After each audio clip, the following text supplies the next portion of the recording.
Hello everyone, চলে এলাম আরও একটি নতুন ভিডিও নিয়ে তোমাদের সাথে শেয়ার করতে। আবারও অনেক দিন পর তোমাদের সাথে একটা আমি রেসিপি শেয়ার করতে চলেছি। আর আগে থেকেই তোমাদেরকে বলে রাখি যে আমার একটা ছোট্ট মেয়ে আছে, তোমরা সবাই জানো। আর তাকে সামলিয়ে প্রত্যেকটা স্টেপের ভিডিও আমি ক্লিক করতে পারি না, তাই যতটা পেরেছি তোমাদের সাথে আমি শেয়ার করলাম।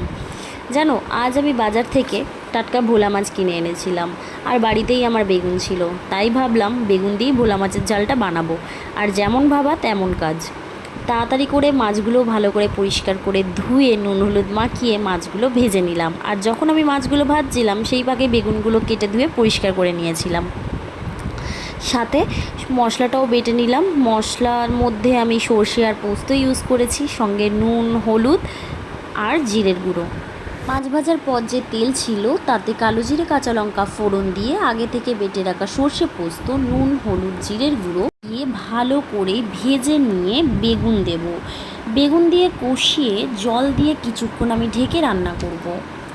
মিনিট পর বেগুন সেদ্ধ হলে ভাজা মাছ দিয়ে ভালো করে ফুটিয়ে কাঁচা সর্ষের তেল দিয়ে নামিয়ে নিলেই তৈরি হয়ে যাবে এমন সুস্বাদু মানের ভোলা মাছের ঝাল। আর আমার এই রেসিপি দেখার আগে তোমরা কে কে এমনভাবে ভোলা মাছের ঝাল বানিয়েছো আমাকে অবশ্যই কমেন্ট করে জানিও। Thank you.